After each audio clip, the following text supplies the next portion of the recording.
Self-control. Sa Tagalog ay pagpipigil sa sarili. Okay. Kapag po sinabing pagpipigil sa sarili, yan, karaniwan po ito ay naiugnay, karaniwan sa galit. Diba? Mas common, kaya mong mapigilan ang galit mo.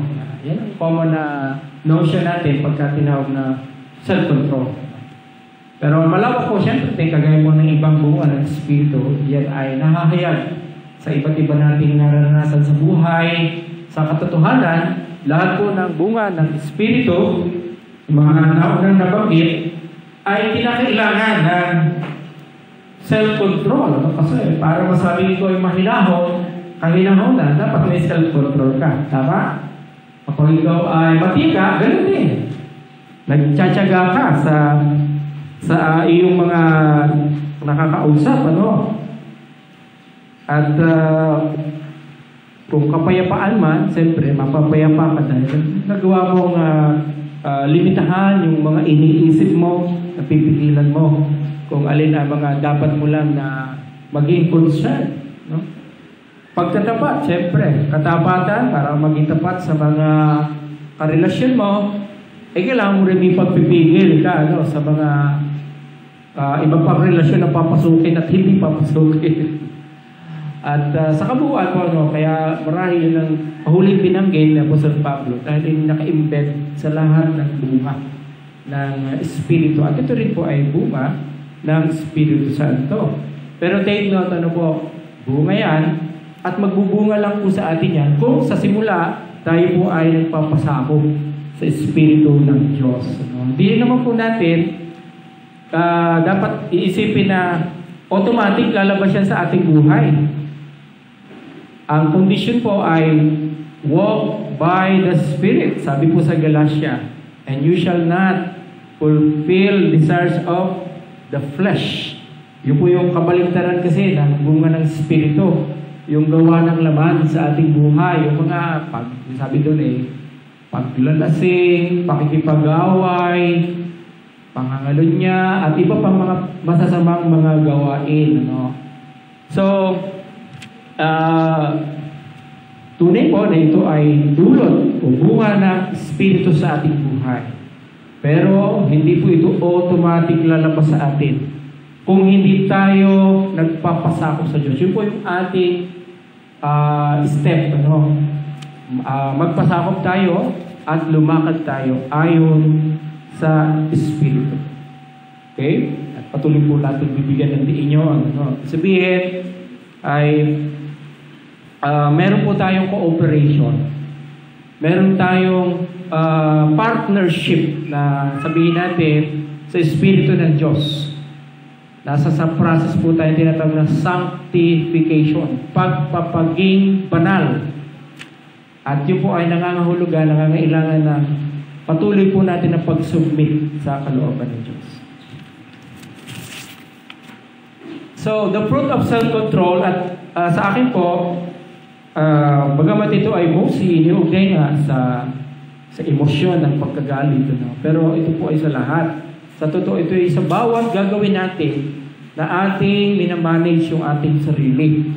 Kung paano tayo magiging na may goal po tayo. Ang goal natin, o layunin natin, ay hindi tayo magkasala. Tama? Kaya tayo dapat magkaroon ng self-control kasi ang layunin natin, mapanatili natin mabigyan ng kaluguran ang Diyos o pleasing God. Alam mo, pagkagising nyo sa umaga, ano ang una nasa isip nyo gagawin? Nasa isip ba, layunin ka agad na gagawin? Marami siguro, alam ba? May lulutuin ako, may lalabhan, may pupuntahan, pupunta sa palengke, o kaya may kakausapin. So, may mga goals tayo araw-araw, Pero sa kabuuan, ano po yung masasabi natin? Kabuuang goal ng ating buhay, sa maghapon. Pwede bang mabigyan ko ng kaluguran ng Diyos sa araw na ito? Yung hindi ka makakagawa ng mali, na masamang bagay na malulungkot ang Diyos. Sa isang pananalita ay mapapangiti mo ang Diyos. Yun, parang ang goal ng ito, I will make God smile today. Yan, okay, no? At kaya sa akin po, ito po ang aking definition. No? The fruit of self-control ay, okay, yun, the resolve and ability to manage self-desires and activities with the goal of pleasing God. Basahin po natin nila yung meaning. The resolve and ability to manage self-desires and activities with the goal of pleasing God. Pagka sinabi kong resolve, ito ay kapasyahan, isang commitment, conviction, na gusto mong ito ang mangyari o paninindigan. Pagka sinabi namang ability, siyempre kakayanan, ability, to manage self-desires. Pamahalaan mo yung mga ninanasa o ninanais. So marami tayong self-desires, of course, ng mga legitimate, gusto mong kumain, gusto mong uminom, gusto mong magpahinga.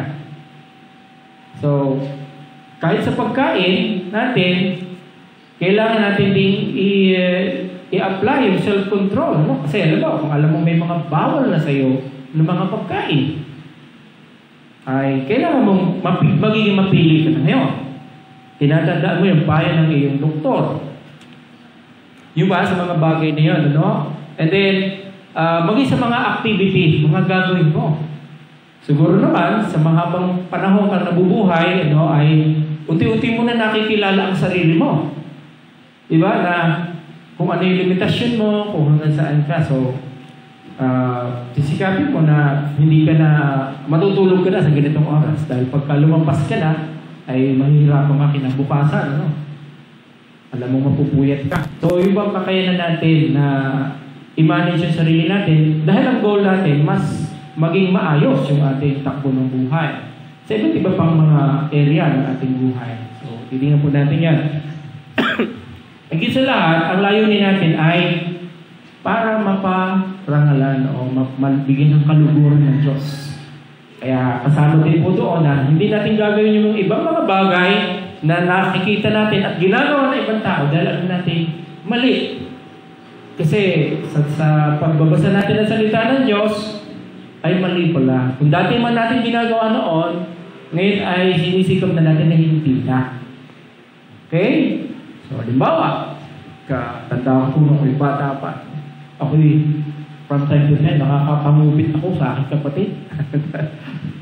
So, bata ako, pero unti-unti na lumalaki, siyempre, nalalaman kong mali yun. Kahit di pa ako Kristyano, alam ko ng mali yan. Pero lalo na maging Kristyano, na isang form ng stealing. At marami pang. So, pipigilan natin ang ating sarili. Kung alam natin hindi natin sarili gamit, o kailangan natin ng pagpapaalam bago ito gamitin. Di ba? Hindi basta natin kukuhanin. So, yung self-control na yun ay nangangahulugan din na tayo ay nag-iisip muna. At hindi tayo laging daladala ng ating damdamin. Yung po kasi ang magiging problema, kapag ka ang damdamin na nanguna, kaya naman na kasiyahan o kalungkutan, karaniwan, hindi na pag-isipan, para napadala lang tayo sa damdamin doon po nagkakaroon ng pagkakamali. O hindi natin nasabing kaya nagkaroon ng self-control. So, para po sa akin, kaya nga resolve, ibig sabihin, meron kang inisip, meron kang pinlano, meron kang inintensyon na gagawin mo lamang. At may mga bagay na hindi mo gagawin. So, yun po ibig sabihin ng resolve. At para pamahalaan, kakayahan. Siyempre, yun po ay kasama siyempre yung tulong ng Espiritu ng Diyos, yung biyaya niya. Siguro sa mga susunod na, matatalangin natin yung mga addiction ba? Pagka mga addicted ay parang wala na yung self-control. Sa droga, sa alak, at sa iba pang mga ay indulgent sa ginagawa ng mga tao. So basically, ang ating meaning connected siyempre sa ating relasyon sa Diyos. ang self-control. At ito ay bunga ng Espiritu Santo na dulot ng ating pagpapasakop sa Kanya. Okay? So, tingnan po natin. Doon po sa ating mga binasa, actually, may kasunod pa po yun ng mga talata sa chapter 10 na akin na lang pong i-explain. So, ating pong buo, the sermon summary ito. Our daily resolve to submit to and walk by the Spirit of God shall lead to self-discipline and victorious living in Christ. So, ang ating araw-araw na kapasyahan, magpasakop sa Diyos at lumakad sa Espiritu ng Diyos. Sige, mamuhay sa Kanya. Ay magdudulot ito, magtutulong ito sa pagkakaroon ng disiplina sa sarili. Ang self-control po din po ay sinonimo sa self-discipline. At pamumuhay na makatagumpay kay Kristo. Sumasang-ay po ba kayo? Diyan sa statement na yan, no? Yung pong ating pamumuhay sa Espiritu ng Diyos. Siya magdudulot sa atin ng tagumpay. Dahil mamumuhay tayo na may disiplina sa sarili. Alam po natin, ang mga success stories, ng mga tao, kung nakakarinig tayo ng mga testimony, laging kasama po ay self-discipline. Yun sila ay natutunan. Huwag munang maranasan yung mga pleasure sa buhay. Nagpipigil sila para sa mas mahalaga, para sa mas pangmatagalan. Siguro isang practical niyan, o sa mga kabataang nag-aaral, ay yung iba, muna sila, hindi muna sila mag-boyfriend, hindi muna sila mag-girlfriend kasi gusto nila makapokus sa pag-aaral, no? Dahil mas mabuti na maging maganda ang performance kung kita niya pagka nakipag-relasyon siya, naapektuhan siya. Isa yan, may goal ka. Goal mo na maging maayos mo na itong isang bahagi ng buhay. O kaya ayun, saka pa mag-aasawa pagka may matatag ng trabaho. Diba? So, yun po yung may mga goal tayo sa buhay natin. Dahil, natututunan naman natin sa karanasan na ng ibang tao. So nagkakaroon tayo ng layunin na mas gusto ko mas mabuti yung aking magiging takbo ng buhay. Ang tawag ko doon ay delayed gratification. Parang saka na muna, madali na yan. Magkaroon ng kaparehan sa buhay, dahil gusto kong ihanda muna ang kinabukasan. Isa po yun, may pagpipigil sa sarili. At kung Kristiyano, mas may pagkakataon na magawa iyon. So, tingnan po natin, meron po akong pitong mga, sabihin natin, katotohanan, principle na pwede natin panghawakan para ma-demonstrate natin yung self-control sa ating buhay. Nangangahulugan niya na tayo lumalakad ayon sa Espiritu ng Diyos. Okay? How do we demonstrate self-control in our daily lives? Kaya, nambiran niyo ng 1 to 7 kung kayo ay jot down notes, sa likod. So, una, goal to win every day. Pagka sinabing to win, to please God. Doon natin lalagay yun. Pagka sinabing mananalo ka sa araw na ito, nabigyan mo ng kaluguran ng Diyos. Hindi ka magkakamali, hindi ka nagkasala. Okay? So, yun. Sabi po ni Apostle Pablo, sa verse 24, do you not know that those who run in a race all run, but one receives the prize? Run in such a way that you may obtain it. Diba? Sa takbuhan, ay kabibilis, pero yung una nakalampas sa finish line, panalo. Pero sa buhay na ito, hindi lang naman isa ang mananalo. Lahat tayo pwedeng manalo dahil buhay natin ang ating tinatakbo. At ang layunin natin, makapamuhay tayo na nakalugod sa Diyos. Kumbaga, kung sa bawat araw, tayo ay may layunin tayo na sa araw na ito, Panginoon, gusto ko po ay hindi ako magkamali, hindi ako magkasala sa aking sasabihin, sa aking gagawin, o kahit sa aking iisipin. So, nagsisimula sa iniisip natin yun . So, magiging maingat tayo, magiging mas conscious tayo sa ating sarili ngayon, na hindi natin nahayaan na madala lang tayo ng damdamin. Ika nga. Ngayon, ang pagka sinabing to please God, dapat alam natin ang kanyang mga salita. Yung kanyang mga utos. Kasi yun ang magbibigay ng kaluguran sa kanya pagka nasusunod natin ang kanyang utos. Let's say, sa Ten Commandments, and then sa New Testament, yun sabi pa ng Panginoong Jesus, maging mapanalanginin kayo. Basahin nyo ang salita ng Diyos araw-araw. At maging matulungin sa kapwa. So yun po. Minsan siguro nabanggit ko na dito, paano ba natin masasabi na hindi tayo nagkamali? Yan. So magsusuri tayo sa bago tayo matulog. So halimbawa, ang dami nyo magaganda na invento ng mga teknolohiya. Ano kaya may naka-invento ng isang technology na parang scanner din, user. Tapos lalagay doon sa ating pinaka-entrance, ng gate. Tapos meron siyang lalabas sa screen. Ngayon, ang uri ng scanner na yun, ang tawag ay sin scanner. Yung pagka tapos lalabas kung ano yung kasalanan mo ginawa. Dadaan kaya tayo dyan. Hindi tayo komportable, So, ngayon, sa gabi, o bago tayo matulog, ating susuriin ang ating sarili. Ano bang ginawa ko sa maghapon ito? Ako ba ay nagkasala? Yan. Sa totoo po, kahit wala nang umembento ng gano'n, kasi ang Holy Spirit naman po ay ini-scan lagi tayo. Siya yung nasa buhay natin. Kapag po nagkamali tayo, nag-grieve ang Holy Spirit. Nagigiyagis, nalulungkot. Kaya tayo rin naman, parang unti-unti nawawala ng kapayapaan. Parang nawawala yung sigla natin sa buhay Kristiyano dahil merong palang hindi maganda sa buhay natin. Nais ng Panginoon na tayo ay magsisi o kay magbago. Pero yun po, goal to win. Every day, sabihin, ating goal na mapagtagumpayan natin yung mga kasalanan at mga kamalian sa araw-araw. Pangalawa, practice self-discipline in everything. Siyempre. At siguro sa iba't ibang aspeto yan ng ating buhay, yun na lang, sa ating iniisip. Sabi dyan, and everyone who competes for the prize is temperate. Yun po yung sa salita. Temperate, kung pumapasok yung salita, discipline. Temperate in all things, pwede rin moderate.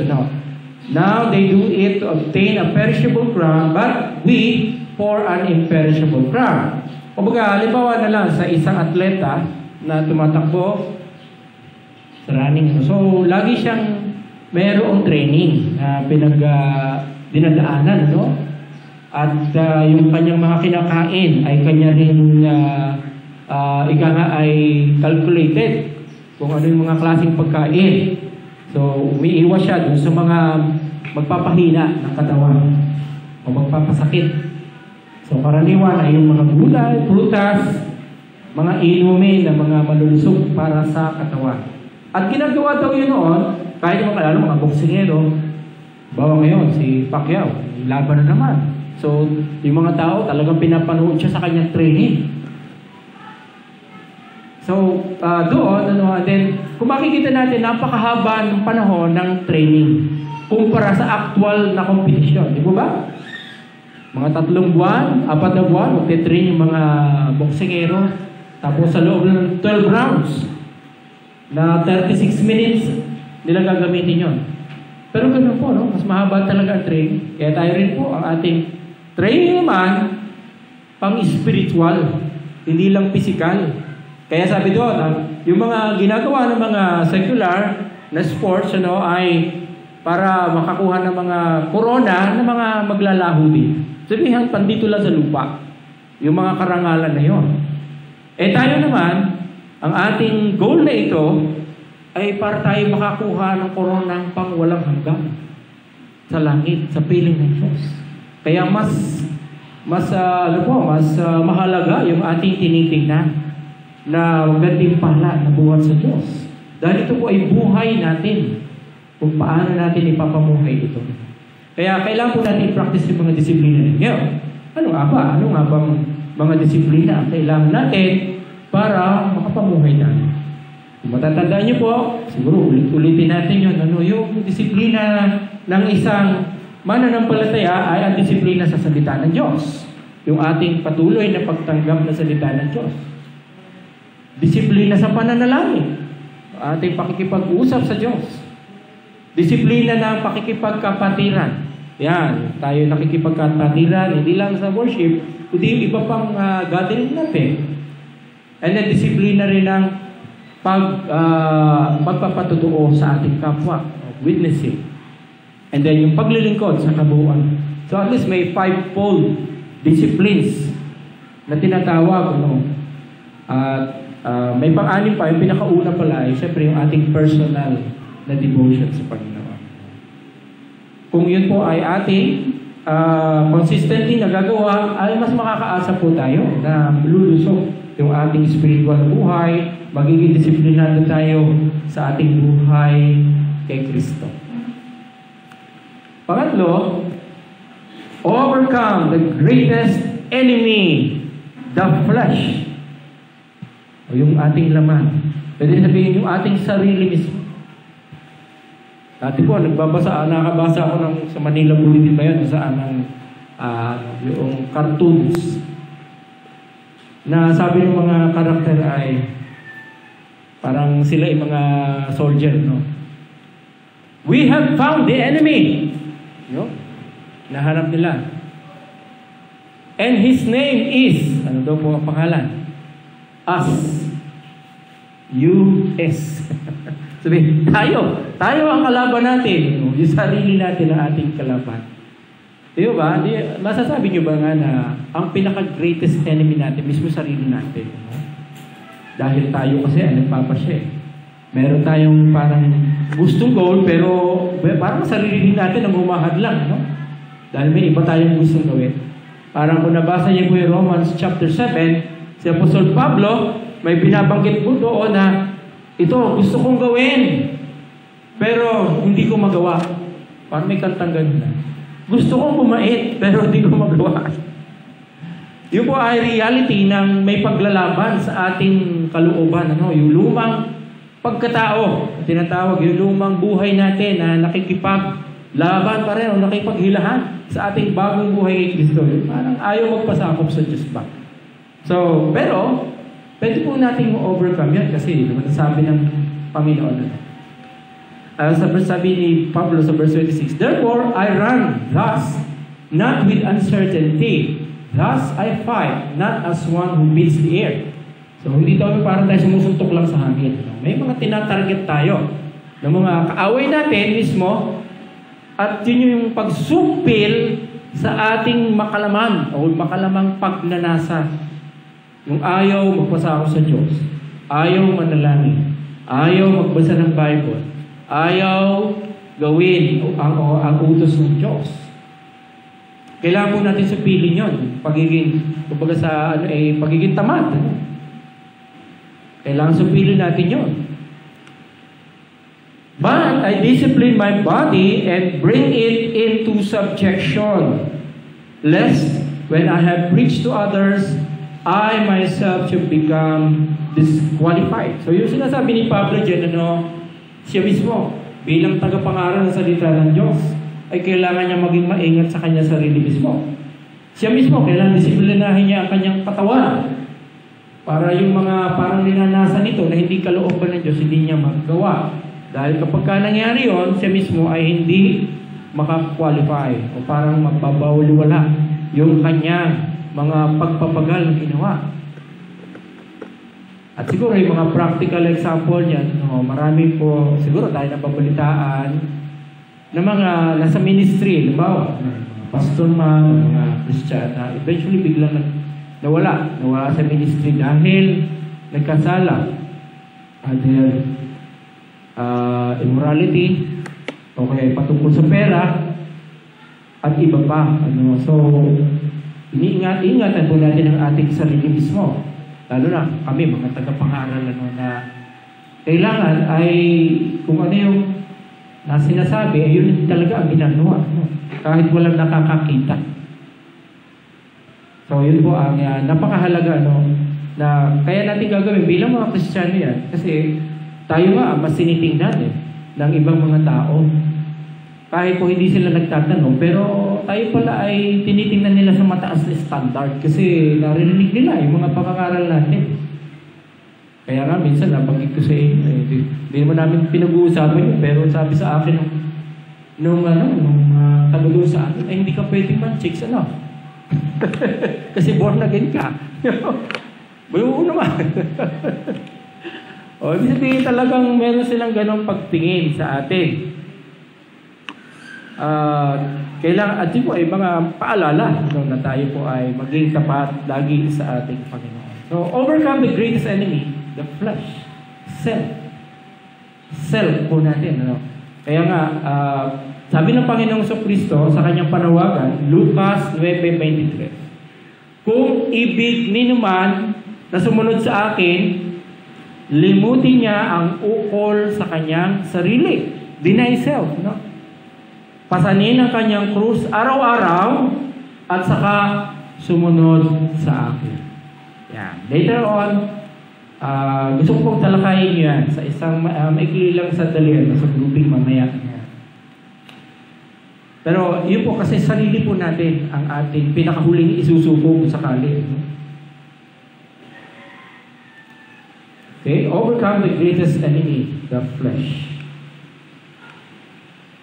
Learn from the experience of God's people. So, yung mga naririnig natin kwento, mga testimony, kung paano natuto kahit sa pagkakamali yung ating kapwa, mga Kristiyano, dapat po ay maging lesson sa atin yun.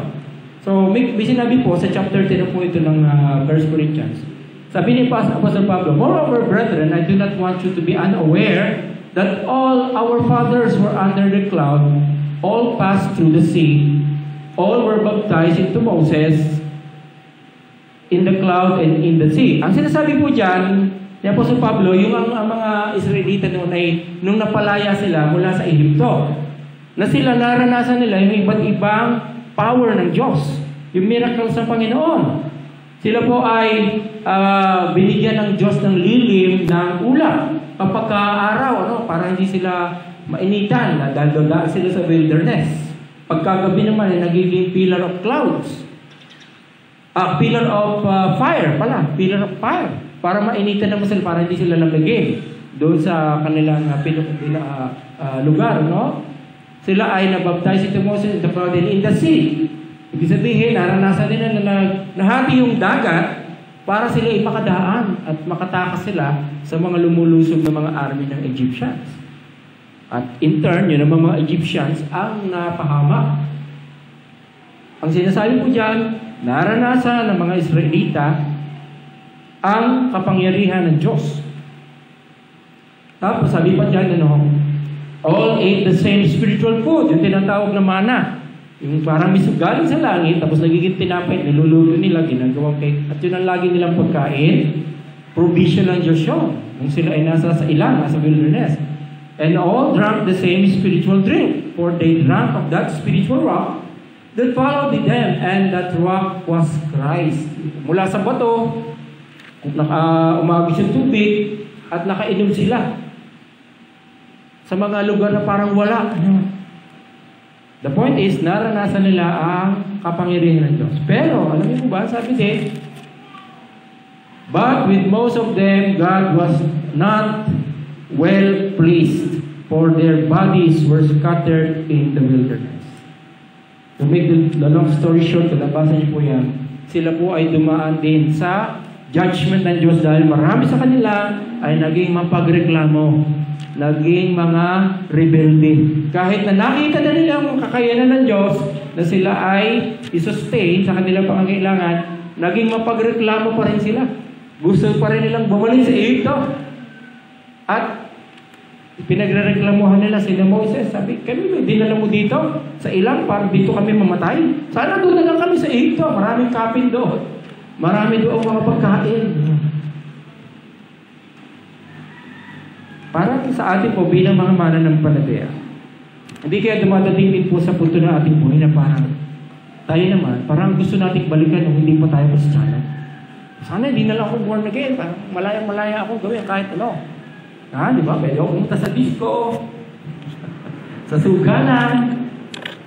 Walang makikialam sa akin kung anong gusto gawin ko sa buhay ko. Pero parang ingat na ingat tayo. Di ba? Pero ano po ba ang tama? Ano ang mas mahalaga sa harapan ng Diyos? Yung ba, yung parang gusto natin bumalik sa dating buhay. Samantalang nandito na nga tayo sa isang buhay na sinabi ng Panginoong Jesus na siya ang tunay na kabuluhan ng buhay. Ang insight po doon ay, experiences of God's power and miracles do not make us immune from sinning.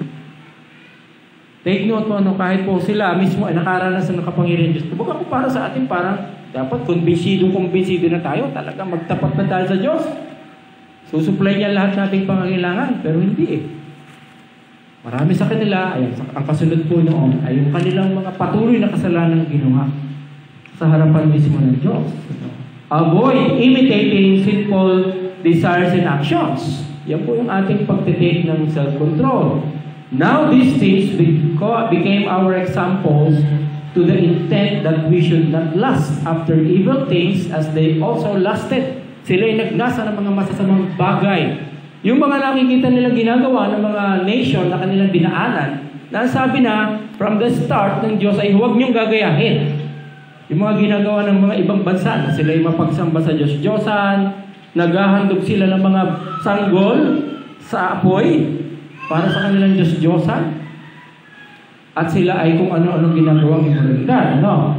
And do not become idolaters, as were some of them. As it is written, the people sat down to eat and drink and rose up to play. Ibig sabihin, yung mga practice ng mga pagano na ginaya nila. Sinasayawan yung mga Diyos-Diyosan nila. Nor let us commit sexual immorality, as some of them did, and in one day, 23,000 fell, namatay, 23,000. Yung mga nakipag-ugnayan sila sa mga Moabites, mga taga-Moab particularly. Na yun po ay, sinabi na ng Diyos, huwag kayong makikipag-ugnayan sa iba. O huwag mag-aasawa sa iba, dahil sila nga po ay bayang pinili ng Diyos. Pero ginawa nila yun at talagang lantaran pa, kaya naman nagpadala ng salot ang Diyos at sila po ay nangamatay ang marami. Kung hindi nanalangin si Moses, hindi mapipigilan, mamamatay lahat yung mga gumawa. No? So dumaranas po sila kahit sila mismo ang bayang pinili ng Diyos, sila mismo ay hinatulan ng Diyos. Nor let us tempt Christ, as some of them are also tempted and were destroyed by serpents. So, no? Ito naman po yung pangyayari na nawala na naman ang tubig dahil lumipat sila. Nagreklamo na naman sila kay Moises. Ang nangyari, nagpadala. Sabi nila dito ba kami gustong patayin ng Diyos? Yun ng Panginoon. Pati ang aming mga animals, walang mainom. Nagalit ang Diyos at nagpadala ng mga, siguro mga kobra o mga makamandag na ahas. At nangamatay ang marami din. Sabi ng, nanalangin siya ng Moises, sabi ng Panginoon kay Moses, gumawa ka ng ahas na yari sa tanso at ipulupot mo sa isang tungkod, itaas mo sa ilang. Tapos sabihin mo sa mga kababayan mo, kung matuka man sila ng ahas, ay tumingin sila dyan para hindi sila mamatay. Ito po. Kaya siguro, naisip ko lang, yung sa mercury drug, siguro para simbolo ng medicine.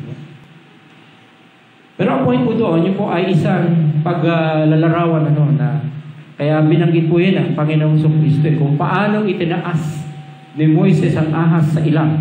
Diba? Sa chapter 3 ng Juan. Ganon din, kailangan itaas ang anak ng tao saan naman? Sa krus. Kung sino man sa kanya ay sumampalataya ay hindi mapahamak. Hindi magkaroon ng buhay na walang hanggan. Yun naman po ang counterpart sa gagawin ni Kristo. Kung nakapagliligtas, yung pagtingin doon sa ahas sa tanso, kung makagat man ng ahas, hindi mamamatay. Sa Panginoong Hesus naman, sa kanyang pagkapako sa krus, at sino mang titingin sa kanya ng may pananampalataya. Kagaya po natin, hindi man natin nakita nakapako sa krus, pero by faith, tayo tumitingin na nangyari ngayon, kaya tayo ay naligtas din sa kasalanan, sa kamandag ng kasalanan. Pero yun po, literal na kanilang tinukso si Kristo, tinukso ang Diyos doon sa ilang, okay, ginalit. Kaya sila ay pinadalhan ng mga serpiente. Nor complain, huwag daw magreklamo.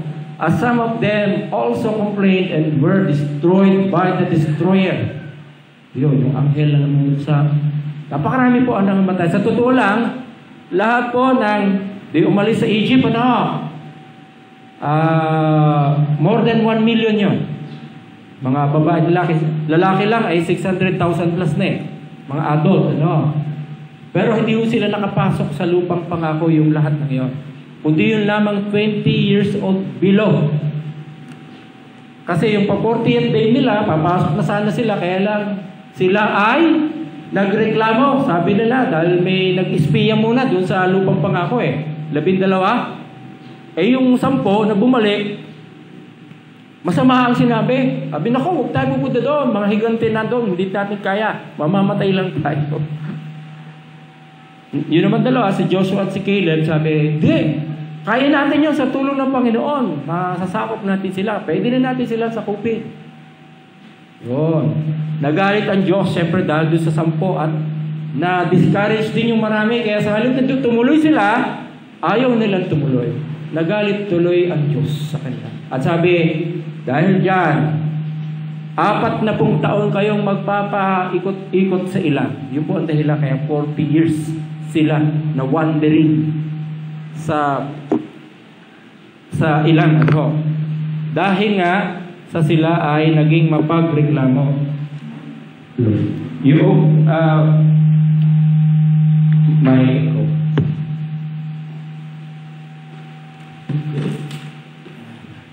yung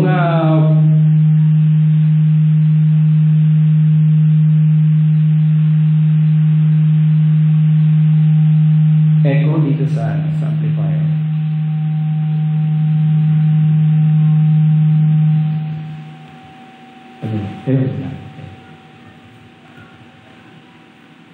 Yun, yung 20 years old and above, lahat po yun ay nangamatay. Kaya imagine niyo po yun. Mga kabataan lang. Nung sila na, after 40 years, saka sila nakapasok. Si Joshua at si Caleb lang, ang mga adult, pinakamatatandang nakapasok. Kahit si Moses at si Aaron, hindi nakapasok kasi sila rin ay nagkamali. Natukso sila na magkahalit. Once, ang utos ng Diyos ay magsalita lang siya para bumuhal ng tubig doon sa bato. Kasi nareklamo ng mga Israelita, walang tubig eh. Ay sa galit ni Moses, kareklamo ng mga Israelita, sa halip na utusan lang yung bato, pinalo niya ng 2 beses. Doon po siya nagkamali. Kasi hindi niya sinunod ang instruction ng Diyos. At dahil doon, kahit siya, na-forfeit niya yung pagpasok sa lupang pangako. Saka si Aaron. So, yung po karanasan natin, mga kapatid ng marami tayo naranasan siguro sa buhay Kristiyano, sabihin natin, kahit mga himala ng Diyos, maganda mga pangyayari. Pero hindi po yung garantiya na hindi na tayo magkakamali. Diba? Kailangan po nating maging maingat. Kailangan nating laging guarded yung ating kalooban sa bawat sandali. Accept humbly the admonition. Ang kulit. Okay? Now all these things happened to them as examples, and they were written for our admonition, upon whom the ends of the ages have come. Kaya nga po napasulat yun eh. Yung mga halimbawa para po tayo mabigyan ng babala. At nang hindi natin matularan yung kanilang mga pagkakamali. Kahit yung mga unang pagkakamali, siguro ang ating mga naunang mga kilalang Kristiyano, na siguro alam natin nung una ay masigla, pero sa pagkakamali nila, hindi na sila nakabalik. Salamat sa Diyos kung makakabalik ito. Pero kung tayo po ay lalayo sa Panginoon, saan pa tayo pupunta? Ika nga. Therefore, let him who thinks he stands take heed, lest he fall. So, kailan po tayo maging mapagpakumbaba sa Diyos? Hindi ko marami na tayong karanasan sa buhay Kristiyano, marami na tayong nagawa paglilingkod, parang matatag na ako. Hindi na ako matutukso. Di ba? Parang si Haring David eh. Alam niyo po ba si Haring David? Kapapanalo niya ng mga laban niya. Sa labanan, sa limaan. Isang araw, hindi siya sumama sa labanan. Nag-stay lang siya sa kanyang palasyo, tapos umakit siya sa bubong. Para nag-relax lang. Kaya lang, may nakita siya. At yun na nagpabagsak sa kanya. Sino nakita niya? Si Bat. Nagtitake a bat. At pinakuha niya. Kahit alam niyang may asawa. So yun daw po, pagka sa time na parang relax lang tayo, hindi natin ginordyahan ng ating sarili. And the rest is history. Doon nagkamali si Haring David, nagkaanak siya pero namatay din ng anak. At dahil doon, nagkaroon po ng problema yung kanyang pamilya, yung mga sunod-sunod niyang saling lalaki sa isang pagkakamali. Dahil malaking pananagutan yon, dahil siya ang hari. Ang kasalanan niya, adultery and murder. Kasi parang sinet up niya para mamatay yung asawa ni Bathsheba. Ganun po katindi yung ginagawang kasalanan ni Haring David. Pero pinatawad naman siya ng Diyos. Kaya lang, yung consequence nung kasalanan ay dumarating din. Hindi kung tayo pinatawad ng Diyos, yung consequence dito sa lupa ay mawawala. Usually, nangyayari pa rin. Para po mas magbigay ng pagkakataon sa ating lahat. Lastly, be responsible. No temptation has overtaken you except such as is common to man. But God is faithful, He will not allow you to be tempted beyond what you are able. But with the temptation will also make the way of escape that you may be able to bear it. Ibig sabihin, yung tukso po na dumadating sa atin ay hindi po yung sobra-sobra. Natutulong lang, katapat lang natin. At bukod pa doon, magbibigay pa ang Diyos ng lakas para mapagtagumpayan niya. Pero ang punto po doon, ano ang magiging tugon natin pagka may tukso? Halimbawa, may isang nakakagalit, Ngayon, alam mo, dapat hindi ka makipag-away. Pero natutukso ka. So, ano gagawin mo? Kung ikaw ay sa iyo lang sarili mananangan, dahil sa iyo damdamin, di baka mapaaway ka. Pero kung niisip mo, sa oras na iyo, niisip mo ang Panginoon, nananalang, Panginoon, tulungan mo po ako. Ayaw ko po na makipag-away. So, marahil ka, maaari ka magtagumpay. So, ang point lang po dyan, kailangan natin maging responsable na i-take natin yung ating pananagutan. Na meron tayong dapat gawin para hindi tayo mahulog sa tukso. Kailangan natin mag-rely sa Diyos. Kailangan natin piliin yung kanyang paraan, hindi yung gusto lang natin. Halimbawa, OFW, nasa ibang bansa, wala sa pamilya, natutokso sa iba. Dahil nalulungkot. Pero kung siya Kristiyano, at alam niya na ang kailangan ng katapatan sa Panginoon at sa pamilya, sa asawa. So, yun po magiging dahilan niya para siya ay magkaroon ng pagpipigil sa sarili. At maninindigan siya doon. Yun po yung Sabihin, hindi po pwede natin maging dahilan na sobra-sobra ang tukso o pagsubok sa ating buhay. Kasi sabi niya, kaya po natin mapagtagumpayan ito dahil bibigay ang Diyos ng daan para ito'y mailagan o malampasan. Kung hindi ito natin nailagan dahil tayo ay nagpadala. Pinili natin na huwag na tayo mapahulog sa tukso. Yun po ang sinasabi niya. Kaya kailangan po natin maging responsable. At kung tayo po ay nahulog na, i-take natin yung responsibility. Huwag po tayo manisi ng iba. Kaya naman ako naglasing kasi nakita ko naglalasing yung tatay ko. Okay, may influence niya. Pero sino ba naglagay sa bibig mo ng bote? Di ba kamay mo? Di ba? Hindi naman ibang tao. Okay, ng droga. Di ba? Kahit na may mga influensya tayo nakikita sa paligid, hindi po yun sapat na dahilan para sabihin, dahil nila, kaya ka nagkaganon. Ikaw ang pumili niya. Ikaw ang pumili magkasala. Hindi ang ibang tao. Dahil tayo naman na gumagawa, may mga sariling kamay at paa. Bakit ka naglakad papunta doon sa lugar na yun? Di ba? Ikaw ang nagdala ng sarili mo. So, hindi po katanggal-tanggap sa Diyos na tayo naninisi ng iba sa ating sariling pagkakamali. Sinigawan niya ako kaya sinigawan ko rin siya. Pwede ka naman hindi sinigaw. Diba? Pwede ka naman sumagot ng mahina. Sabi sabihin pinanguna natin yung damdamin natin, hindi yung kaisipan na, teka, tama ba to? Kung gusto natin na maging kalugod sa Diyos, siyempre, di ba, ang isipin natin yung mga bagay na para sa Kanya. Nagdadahilan tayo ng iba't ibang dahilan, pero kailangan isipin natin, tama ba yung dahilan natin? O makasarili lang yung ating pinahiran. Lastly, kaya nga, therefore, my beloved, flee from idolatry. So, yun po yung unang-una kasing kasalanan na pinagbawal ng Diyos, ang idolatry. Yung tayo ay mapagsamba sa Diyos-Diyosan, hindi lamang yung mga ribulto, kundi yung mga bagay na nakahihigit sa Diyos para sa ating buhay. Para ito na ang ating Diyos. Pera, kasikatan, popularidad, o kaya ay kayamanan, yan, kaya na. Yan po ang Diyos ng maraming tao ngayon sa mundo. So, be responsible. Panagutan natin o angkinin natin na sarili nating pagkakamali at syempre, magbago tayo. So, how do we demonstrate self-control in our daily lives? Atin lang pong i-summarize. Goal to win every day. Pleasing God. Yun ang ating pinakalayunin. Practice self-discipline in everything. Overcome the greatest enemy, the flesh. Sarili natin mismo, Learn from the experiences of God's people. So, yung mga karanasan, i-take natin yung mabubuti, Yung mga pagkakamali, ating iwasan. And then, avoid imitating sinful desires and actions. Huwag tayong maging mapagreklamo. Huwag tayong mahulog sa immoralidad. Accept humbly the admonition. Tanggapin natin pagka mayroong pagkukorek sa atin ang salita ng Diyos, o kahit sa pamagitan ng ating kapatiran, ng ating kapwa, mga paalala sa atin, tanggapin natin ito na may kapakumbabaan. And be responsible.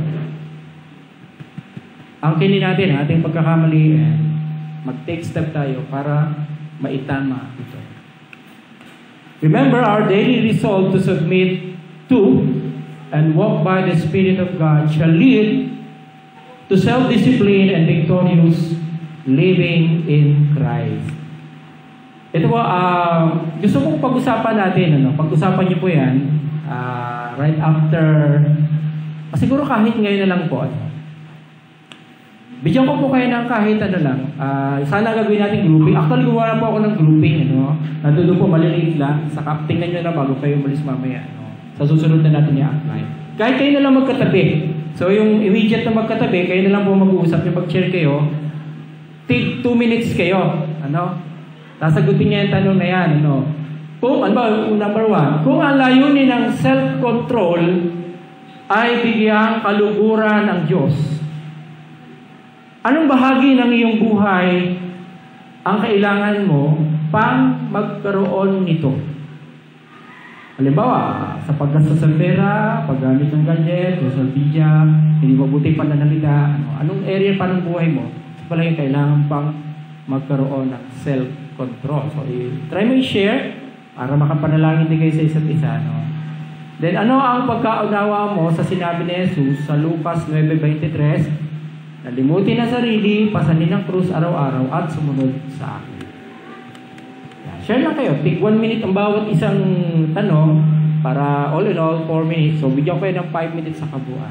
Sige po, kuha na kayo ng katabi. Maglapit kayo. Sharing lang. Konting application po ng ating mensahe. Lapit po kayo sa isa't isa. Be sure lahat po kayo merong makaka-share.